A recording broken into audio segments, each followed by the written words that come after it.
The state of this game world is currently appalling. Nobody enjoys this game anymore, or at least few people do. Those who are simply apathetic to the issues that many of us care about. I know a man like this. He's my friend, and I've been playing Destiny with him for years.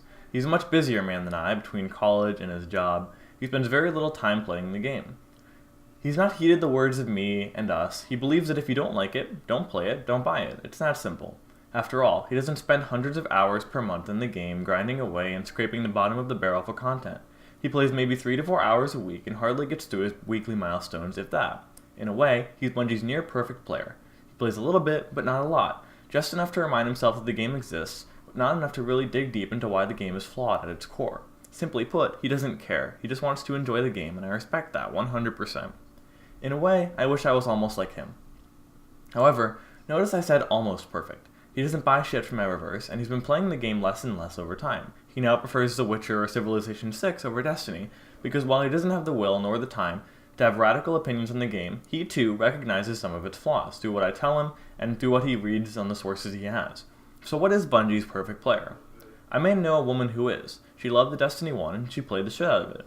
She wanted the gear and the cool items, and she was willing to do a lot to get them. However, she was not a good player, below 0.75 KD in the Crucible, and had trouble doing some tasks and raids, rather than the machine specifically shut her out. The reason is because she's in her early 50s. I've known her for a while, and we got Destiny 1 on the same day. We're both week 1 players. However, we ended up taking different paths. I was a hardcore player after The Dark Below came out, and she remained a casual who just wanted the gear. She never read the media on the game, so she became a perfect petri dish to observe and watch, form her own independent opinions and decisions on Destiny as a whole. Maybe she is Bungie's perfect player. She plays regularly, she bought silver sometimes, she bought the DLCs, but only played some raids. She did the weekly challenges, the daily story missions, and never got influenced by the opinions of others. She was consistent, normal, casual. She didn't like the complicated gun systems and subclasses. She didn't like that she didn't know the best loadouts and guns. She wished the game was easier for her, and it seems like, with Destiny 2, Bungie gave her exactly what she asked for. She bought Destiny 2. She doesn't play it. She even got the expansion pass, but never touched Curse of Osiris. I asked her about it. Destiny 2 seems perfect for you. It's a lot more simple what you would ask for, and it should be everything you like, so why don't you play it?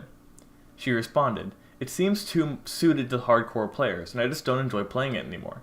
That statement was astounding to me, because it was the opposite of what I expected to hear. Okay, so she isn't the perfect player either, so who is? Maybe, dear viewer, it's us. Are we the best that Bungie hopes for, the fanatic of the game? We'll buy the DLC no matter how bad the previous iteration of the game was, right? Truly, I don't know what Bungie has going on in their heads, because it seems to me that they've even asked us. I won't be buying the next expansion after all. Well, I already did. That's a shame, but you get my point. I want to explain what's going on here. Why Bungie has made these seemingly idiotic decisions in Destiny 2. Bungie took a good look at Destiny 1 and knew they filled a niche no other game creators did. The fantasy space shooter with beautiful graphics, optimization, sound design, gunplay, multiplayer PvE mechanics. Nobody could match Bungie, not Tom Clancy at least, that's for sure. So Bungie essentially knew they could hold their game hostage, and I have a theory.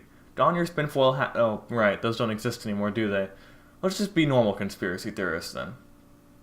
I believe that Bungie saw an opportunity. They knew that no matter what they did, the loyal Destiny 1 fans would come back and buy Destiny 2 in its first expansion passes. That section is good then, so who in the market should we look to grab and keep? I guess the casuals. Why did they not like Destiny 1? It was too complicated, too hard, too much depth, too much decision making, it was too unbalanced, and there was too much grind.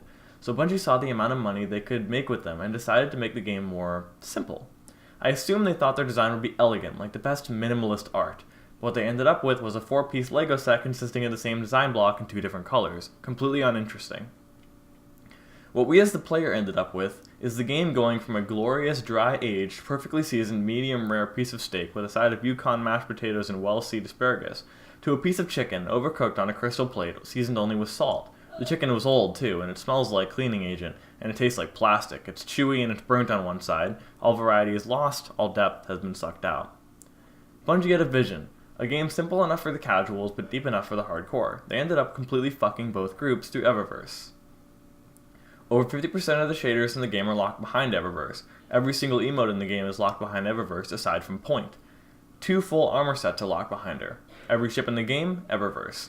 Each and every legendary and exotic sparrow isn't at the shipwright, they're at Eververse. 98% of ghosts are also behind Eververse, and these give an actual in-game buff. Things that could be rewarded for endgame activities are instead put behind a $10,000 paywall. And Eververse explains the simplification behind the game. Why subclasses were gutted, why gun perks are statics, why nothing is hard, why the lore is shallow, why the writing is 5th grade level, and more. It's all to get people in the door so they can spend money in Eververse, so they can look cool. Ah, yes, but it's all cosmetic. It's what we hear from those who defend these practices, the few that still do. Yet, when you set the focus of your endgame high-end content to be cosmetic, and you put that content that has, in the past, been rewarded, doesn't it matter far more when it is bought instead? The gear I get from the raid is no better from the gear I can get at Eververse or from Strikes or the Crucible, because it all lacks depth. It is simply not about gameplay anymore, it's about looks.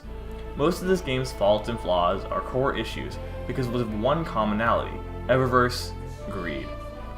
In order to make more money, what has Bungie given up? What has Bungie sacrificed for their vision of a more simple game?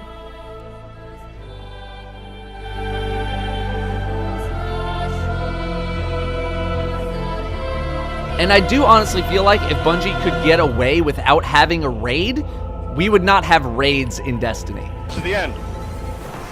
End it, burn it, burn them. Yeah! Yeah! Yes! Yeah! Woo!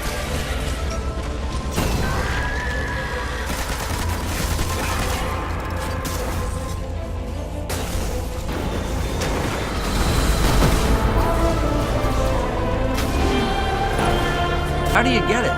Well, it's time to go on a journey. A journey through the best quest by far in Destiny and probably most games.